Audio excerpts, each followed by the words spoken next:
Hi everyone.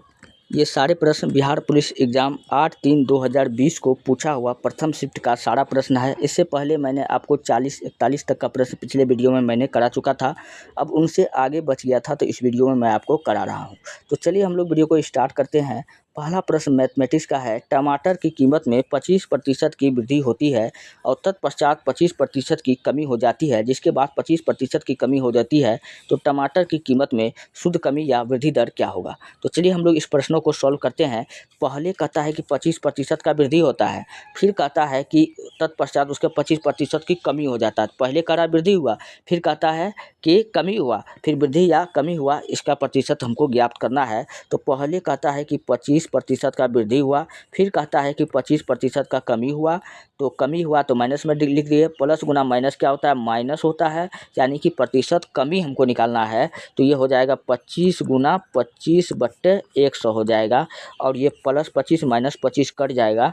25 गुना 25 करेंगे तो कितना हो जाएगा, तो 25 गुना 25 करेंगे तो ये हो जाएगा 625/100। जब इसको भागा देंगे तो कितना आ जाएगा, 6.25% कमी आएगा। क्या आएगा, कमी आएगा, माइनस में ना है तो कमी आ जाएगा, 6.25% कमी आ जाएगा। कहाँ दिख रहा है, ऑप्शन नंबर 3 में दिख रहा है। तो इस प्रश्न का ऑप्शन नंबर 3 क्या हो जाएगा, बिल्कुल राइट हो जाएगा। चलिए हम लोग बढ़ते हैं नेक्स्ट प्रश्नों की ओर। अगला प्रश्न आपके सामने में है। महात्मा गांधी का जन्म 2 अक्टूबर 1869 के गुजरात के पोरबंदर में हुआ था। इसका सही अंग्रेजी अनुवाद होगा। तो महात्मा गांधी का जन्म 2 अक्टूबर 1869 ईस्वी में गुजरात के पोरबंदर शहर में हुआ था। ये बात तो हम लोग जानते हैं। तो हम लोग फटाफट देखते हैं कि महात्मा गांधी, इसके बारे में ऑप्शन क्या क्या सब दिया हुआ है। तो महात्मा गांधी का जो इसका ऑप्शन 43 नंबर का सवाल है, तो इसका ऑप्शन में क्या सब दिया गया है, Mahatma Gandhi born in Porbandar on 2 October, ये गलत दिया हुआ है। ऑप्शन नंबर 2 को जब चेक करते हैं, महात्मा गांधी वाज, हाँ वाज हो जाएगा। क्योंकि वाज क्यों होगा, क्योंकि यह जो है इनका जन्म हुआ था, मतलब प्रेजेंट का बात नहीं कर रहा है, हुआ था प्रेजेंट, ये पास्ट का बात हो रहा है। पास्ट में क्या होता है, वाज होता है, तो वाज वाला ऑप्शन यहाँ पर दिख रहा है, जिसका मतलब ये सही होने वाला है। Mahatma Gandhi was born at Porbandar. हमको पता है कि जब हम छोटे से गांव को दिखाते हैं कहीं, तो हम लोग एट का प्रयोग करते हैं, और इन गुजरात, जब हम बड़े स्टेट को दिखाते हैं तो इन का प्रयोग करते हैं। तो इन भी दिया हुआ है, ये बिल्कुल सही है। और कब हुआ था, तो हम लोग दिन और तारीख को दिखाने के लिए हम लोग ऑन प्रीपोजिशन का यूज़ करते हैं। तो यहाँ पर बिल्कुल सही दिया हुआ है, तो ऑप्शन नंबर 2 में दिया हुआ है, ऐसा कहीं भी नहीं दिया हुआ है।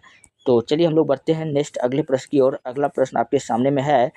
जीनेर डाइट का प्रयोग किस रूप में होता है। तो जीनेर डाइट का प्रयोग जो होता है वो किस रूप में होता है, तो वोल्टता नियंत्रक में होता है। किस रूप में होता है, वोल्टता नियंत्रक में होता है। तो ऑप्शन नंबर 3 क्या हो जाएगा, राइट हो जाएगा। नेक्स्ट अगला प्रश्न है। पुछताछ घास प्रदेश कहाँ पाया जाता है। मतलब पूछ रहा है कि पुछताछ नामक घास कहाँ पाया जाता है। तो हंगरी में घास के मैदान को हम लोग क्या कहते हैं, पुछताछ कहते हैं। तो ऑप्शन नंबर 3 इस प्रश्न का बिल्कुल राइट हो जाएगा। चलिए मैं आपको कुछ और भी जगह मैं आपको बताता हूँ। अगर क्वेश्चन पूछ लेता कि ऑस्ट्रेलिया में घास के मैदान को हम लोग क्या कहते हैं, ऑस्ट्रेलिया में डाउन्स कहते हैं। क्या कहते हैं, डाउन्स कहते हैं। वेनेजुएला में घास के मैदान को हम लोग क्या कहते हैं, लानोस कहते हैं। क्या कहते हैं, लानोस नामक घास का मैदान कहेगा कहाँ पाया जाता है, तो वेनेजुएला में पाया जाता है। अर्जेंटीना में घास के मैदान को हम लोग क्या कहते हैं, तो पंपास कहते हैं। क्या कहते हैं, पंपास कहते हैं। हंगरी में क्या कहते हैं, डाउन्स कहते हैं। चलिए और जगह मैं आपको बताता हूँ। अगर पूछ लेता है कि उत्तरी अमेरिका में हम लोग क्या कहते हैं, उत्तरी अमेरिका में घास के मैदान को हम लोग क्या कहते हैं। तो उत्तरी अमेरिका में याद रखना कि उत्तरी अमेरिका में हम लोग प्रेरी कहते हैं। क्या कहते हैं, प्रेरी कहते हैं। फिर क्वेश्चन पूछा जाता है कि ब्राज़ील में घास के मैदान को क्या कहते हैं, ब्राज़ील में। तो ब्राज़ील में घास के मैदान को हम लोग क्या कहते हैं, तो ब्राज़ील में आपको याद रख लेना है, कंपोज कहते हैं। क्या कहते हैं, कंपोज कहाँ कहा जाता है, तो ब्राज़ील में कहा जाता है। फिर क्वेश्चन पूछा जाता है सवाना और पटाना दोनों याद रख लेना है। तो सवाना कहाँ के घास के मैदान को कहा जाता है, तो दक्षिण अफ्रीका के घास के मैदान को हम लोग क्या कहते हैं, तो दक्षिण अफ्रीका के घास के मैदान को हम लोग क्या कहते हैं, सवाना कहते हैं। जबकि पटाना पूछेगा कि पटाना कहाँ का घास के मैदान को हम लोग कहते हैं, तो पटाना जो है यह श्रीलंका, कहाँ का है, श्रीलंका के घास के मैदान को हम लोग क्या कहते हैं, पटाना कहते हैं। तो ये आपको याद रखना पड़ेगा। और स्टेपिस कहाँ के घास के मैदान है? तो स्टेपिस जो है यूरेशिया, तो यूरेशिया के घास का मैदान का नाम क्या हो जाएगा? यूरेशिया। तो यूरेशिया के घास के मैदान का नाम क्या हो जाएगा? स्टेपिस हो जाएगा। क्या हो जाएगा? स्टेपिस हो जाएगा। न्यूजीलैंड का बताओ कि न्यूजीलैंड में घास के मैदान को क्या कहते हैं? न्यूजीलैंड में घास के मैदान को कैंटरबरी कहते हैं। क्या कहते हैं? कैंटरबरी कहते हैं। क्या कहते हैं? कैंटरबरी कहते हैं। तो ये सारा आपको याद रखना है, कहीं न कहीं आपके एग्जाम में यही सब पूछा जाता है, बार बार घुमा फिरा करके पूछा जाता है। अगर आपको वीडियो अच्छा लग रहा है, हेल्पफुल लग रहा है, तब आप हमारे चैनल को सब्सक्राइब कर लीजिए और वीडियो को लाइक कर दीजिए, जितना हो सके अपने दोस्तों में शेयर कर दीजिए। और रोज़ क्लास का PDF आपका टेलीग्राम चैनल इतिहास की दुनिया 99 पर अपलोड हो जाता है, वहाँ से जाके वीडियो का PDF ले सकते हैं। चलिए हम लोग बढ़ते हैं नेक्स्ट प्रश्न की ओर। अगला प्रश्न आपके सामने में, अगला प्रश्न है, SI मात्रक में बोल्ट्जमान नियतांक का मान है। SI मात्रक में बोल्ट्जमान नियतांक का मान है, तो ये कितना इसका मान होता है? तो हम लोग पहले जानते हैं कि बोल्ट्जमान का मात्रक क्या होता है, SI मात्रक क्या होता है। इसका SI मात्रक जो होता है क्या होता है? इसका SI मात्रक जूल बट्टे कूलाम होता है। क्या होता है? जूल बट्टे, इसका क्या हो जाएगा? जूल बट्टे के केल्विन हो जाएगा। तो हम लोग देखते हैं कहाँ कहाँ पे दिया हुआ है, तो सभी में दिया हुआ है, लेकिन इसका जो एक्यूरेट जो होता है क्या होता है? बोल्ट्जमान का नियतांक मान 1.38 × 10⁻³ JK हो जाएगा, जूल बट्टे कूलाम हो जाएगा। तो यहाँ पर अगर आप देखिएगा तो यहाँ पर किस में यहाँ पर माइनस में है, जबकि इस सब में क्या है? प्लस में। इस सब में प्लस में है, तो माइनस वाला मैंने आपको बताया बिल्कुल सही होगा। तो ऑप्शन नंबर 4 क्या हो जाएगा? बिल्कुल राइट हो जाएगा। और अगर पूछता है कि एक एवोगाड्रो बराबर कितना होता है? एक एवोगाड्रो नियतांक बराबर कितना होता है? तो एक एवोगाड्रो नियतांक बराबर होता है 6.02 × 10⁻23 होता है। कितना होता है? 23 होता है। अगर एक्यूरेट लगभग में पूछे तो 6 × 10⁻23 होता है। या 1 मोल बराबर पूछे कितना होता है, तो जितना एवोगाड्रो बराबर होता है उतना ही 1 मोल बराबर होता है। तो दोनों बात आपको याद रख लेना है। चलिए हम लोग बढ़ते हैं नेक्स्ट अगले प्रश्न की ओर। अगला प्रश्न है, बुलियन नियमानुसार इस सेट में सारे के सारे प्रश्न काफ़ी डिफिकल्ट दिया गया है। आप लोग चेक कीजिए कि आप लोग से कितना बनता है। पता नहीं उस वक्त जब एग्ज़ाम हुआ होगा 8/3/2020 को, उस समय स्टूडेंट का क्या हाल हुआ होगा। तो चलिए, बुलियन नियमानुसार, ये देखिए फिजिक्स का सवाल है 12th का, नंद गेट, नोट गेट, और गेट, नोट गेट। अगर आपने पढ़ा होगा तो वहाँ बुलियन का आपने खूब जिक्र सुना होगा। तो कहता है बुलियन नियमानुसार यदि A × A + B बराबर व्हाट क्या होगा? तो हम लोग जानते हैं कि A × A क्या हो जाएगा? A²। क्या हो जाएगा? A²। और इधर क्या हो जाएगा? प्लस हो जाएगा। A × B करेंगे तो AB हो जाएगा। क्या हो जाएगा? AB। अच्छा, हम लोग पढ़े थे कि 11th का मैथ में कि I² का मान कितना होता था? I² का मान -1 होता है। और A² का मान कितना होता है? तो A² का मान जो होता है 1 होता है। क्या होता है? 1 होता है। क्या होता है? 1 होता है। तो A² का मान कितना होता है? 1 हो जाएगा। A² का मान कितना होता है? 1 होता है। आपको ये बात याद रखना होगा। तो 1 + AB यानी AB आया। क्या आया? AB आया। तो AB ऑप्शन में कहाँ दिख रहा है? ऑप्शन नंबर 1 में दिख रहा है। तो इस प्रश्न का ऑप्शन नंबर 1 क्या होगा? बिल्कुल राइट हो जाएगा। यहाँ तक अगर कोई दिक्कत नहीं है तो हम लोग बढ़ते हैं नेक्स्ट प्रश्नों की ओर। अगला प्रश्न है, हानि प्रतिशत क्या है यदि 96 केले 42 रुपया प्रति दर्जन की दर से खरीदे गए तथा 252 रुपये में बेचे गए? तो हानि प्रतिशत न पूछ रहा है। क्या पूछ रहा है? हानि प्रतिशत पूछ रहा है हमसे। तो चलिए हम लोग जानते हैं कि 96 गो केला है। क्या वो केला है? 96 केला है। और यहाँ पर दर्जन का बात कर दिया है, तो एक दर्जन में कितना होता है? 12 होता है। और 96 केला बराबर आप लोग बता दो कि 96 गो अगर केला है तो एक दर्जन बराबर 12 होता है, तो टोटल कितना दर्जन केला होगा? तो आप कहोगे सर जी टोटल 8 दर्जन केला होगा। कितना होगा? 8 दर्जन, 12 × 96 होता है, तो टोटल 8 दर्जन केला है। कितना है? ये 96 केला नहीं है, कितना है? 8 दर्जन केला है, क्योंकि 96 केला बराबर कितना होता है? 8 दर्जन केला। इसको हमने दर्जन में बदल दिया और 8 दर्जन केला है। और प्रत्येक दर्जन का दाम कितना दिया हुआ है? 42 रुपया। प्रत्येक दर्जन का दाम दिया हुआ है 42 रुपया। चलिए मैं आपको यहाँ बताता हूँ कि टोटल जो है 8 दर्जन केला है। कितना है? 8 दर्जन केला है। केला कितना है? केला 8 दर्जन है। प्रत्येक दर्जन का दाम दिया हुआ है 42। तो एक दर्जन का दाम 42 है तो 8 दर्जन का कितना हो जाएगा? 42 × 8 कितना हो जाएगा? तो एक दर्जन का दाम हो जाएगा 42 × 8 करेंगे तो 336 रुपया। कितना हो जाएगा? 336 रुपया हो जाएगा। 336 रुपया हो जाएगा। ठीक है। फिर कहता है कि 336 रुपया में इसको खरीदा और तथा 252 रुपया में बेच दिया। ये क्या हो जाएगा? क्रय मूल्य हो जाएगा। क्या हो जाएगा? क्रय मूल्य हो जाएगा। 336 रुपया में वो खरीदा था और 252 टका में कहता है कि हम बेच दिए। कितना टका में?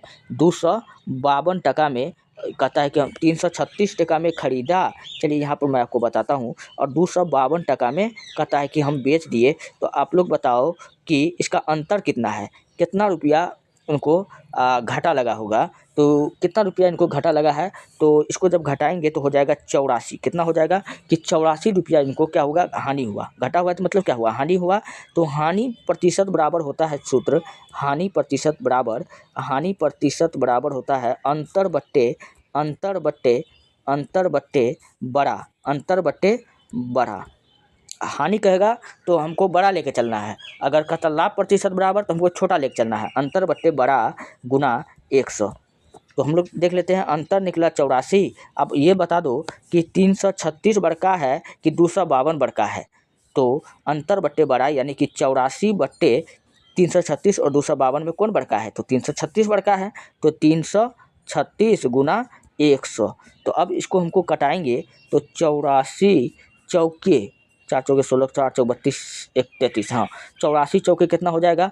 336 हो जाएगा। फिर चरका 4 को 100 बार में काट दो तो 25 बार में ये कटेगा, यानी कि 25% आपका क्या हो जाएगा? बिल्कुल राइट आंसर हो जाएगा। तो फटाफट आप लोग आंसर को खोजिए। तो ऑप्शन नंबर 1 में हमको 25% ऑप्शन दिख रहा है। तो इस प्रश्न का राइट आंसर क्या होने वाला है? ऑप्शन नंबर 1 होने वाला है। अगर यहाँ तक आपको बात समझ में आ चुका है तो हम लोग बढ़ते हैं नेक्स्ट प्रश्न की ओर। अगला प्रश्न है, कौन सा जंतु चिरडिम्बता दर्शाता है? चिरडिम्बता का अर्थ होता है कि अंडा देने वाला। क्या होता है? कि अंडा देने वाला होता है। इसका अर्थ होता है अंडा देने वाला, अर्थात अंडज होता है। क्या होता है? इसको जो अंडा देता है उसको हम लोग क्या कहते हैं? अंडज कहते हैं। अब ऐसा जंतु यहाँ दिया हुआ है। आप लोग इन सब के बारे में क्या जानते हो? कुछ भी नहीं जानते हो तो आप आंसर याद रख लेना कि फ्राइनोसोमा क्या है? यह अंडा देता है इनमें से, जबकि ये सब अंडा नहीं देता है। तो ऑप्शन नंबर 3 क्या हो जाएगा? बिल्कुल राइट हो जाएगा। चलिए हम लोग बढ़ते हैं नेक्स्ट अगले प्रश्न की ओर। अगला प्रश्न आपके सामने में है, निम्नलिखित में से किसने वाटर फ्रेम नामक कताई मशीन का आविष्कार किया था? तो वाटर फ्रेम नामक कताई मशीन का आविष्कार कौन किया था? तो चलिए हम लोग देखते हैं। तो वाटर फ्रेम नाम के कताई मशीन का जो आविष्कार किया था वो कौन किया था? Richard Arkwright. कौन किया था? Richard Arkwright. ऑप्शन हमको कहाँ दिख रहा है? ऑप्शन नंबर 3 में दिख रहा है। कहाँ दिख रहा है? ऑप्शन नंबर 3 में दिख रहा है। तो यानी कि इस प्रश्न का ऑप्शन नंबर 3 क्या होगा? बिल्कुल राइट हो जाएगा। रिचर्ड आर्कराइट ने इन्होंने इसका खोज किया था। ठीक है। अब जेम्स हरग्रीव्स इन्होंने किसका खोज किया था? इन्होंने स्पिनिंग जेनी का खोज किया था। किसका किया था? स्पिनिंग जेनी मशीन का खोज किया था। पूछेगा कब किया था? तो ये किया था 1765 में। कब किया था? 1765 में किया था। तो इनके बारे में भी आपको याद रखना है। तो इस प्रश्न से हमको इतना याद रख लेना है। चलिए बढ़ते हैं नेक्स्ट अगले प्रश्न की ओर। अगला प्रश्न है, कुमार गंधर्व बेजोड़ गायिका किसे मानते हैं? तो कुमार गंधर्व कहता है कि बेजोड़ गायिका किसको मानते हैं? तो कुमार गंधर्व जो हैं वो बेजोड़ गायिका किसको मानते हैं? लता मंगेशकर को मानते हैं। तो ऑप्शन नंबर 1 क्या हो जाएगा? बिल्कुल राइट हो जाएगा। और इनका जन्म का अगर बात किया जाए तो इनका जन्म जो हुआ था 1929 में। कब हुआ था? 1929 ईस्वी में मध्य प्रदेश के MP के इंदौर में हुआ था। कहाँ हुआ था? इंदौर में इनका जन्म हुआ था। ठीक। फिर क्वेश्चन पूछा जाता है कि लता मंगेशकर को भारत रत्न कब मिला? तो लता मंगेशकर को भारत रत्न से सम्मानित 2001 में किया गया था। कब किया गया था? 2001 में किया गया था। फिर लता मंगेशकर को हम लोग क्या कहते हैं? लता मंगेशकर को हम लोग भारत कोकिला कहते हैं। क्या कहते हैं? भारत कोकिला कहते हैं। भारत कोकिला कोकिला कहते हैं। अच्छा, इसको भारत कोकिला कहते हैं तो हाँ, नहीं, स्वर कोकिला कहते हैं। क्या कहते हैं? स्वर कोकिला, सॉरी। भारत कोकिला हम लोग किसको कहते हैं? सरोजिनी नायडू को। क्या कहते हैं?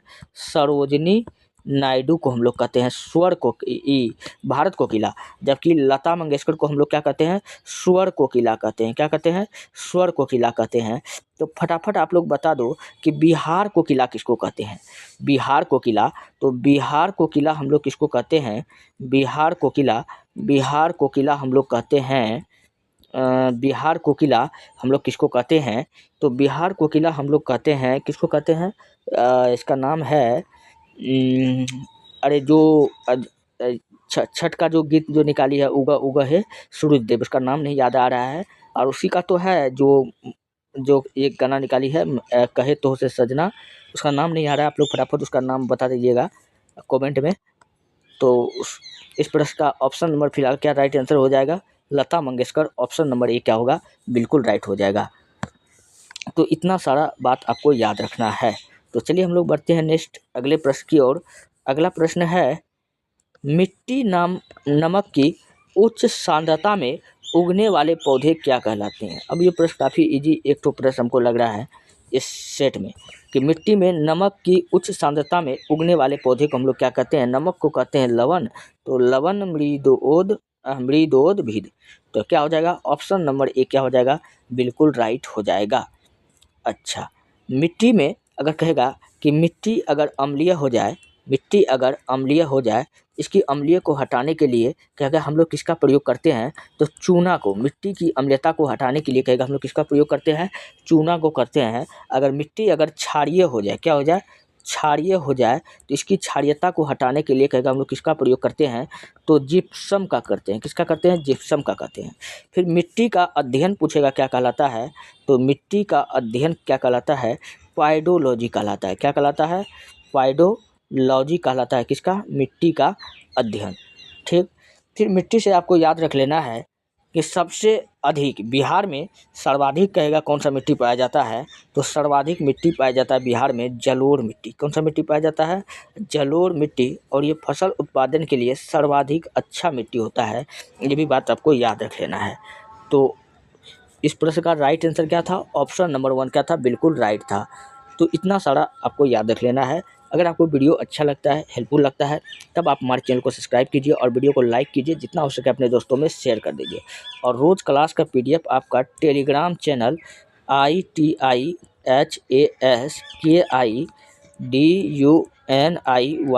इतिहास की दुनिया 99 पर अपलोड हो जाता है। आप लोग वहाँ से जाकर के वीडियो का PDF ले सकते हैं। मिलते हैं नेक्स्ट वीडियो में। धन्यवाद।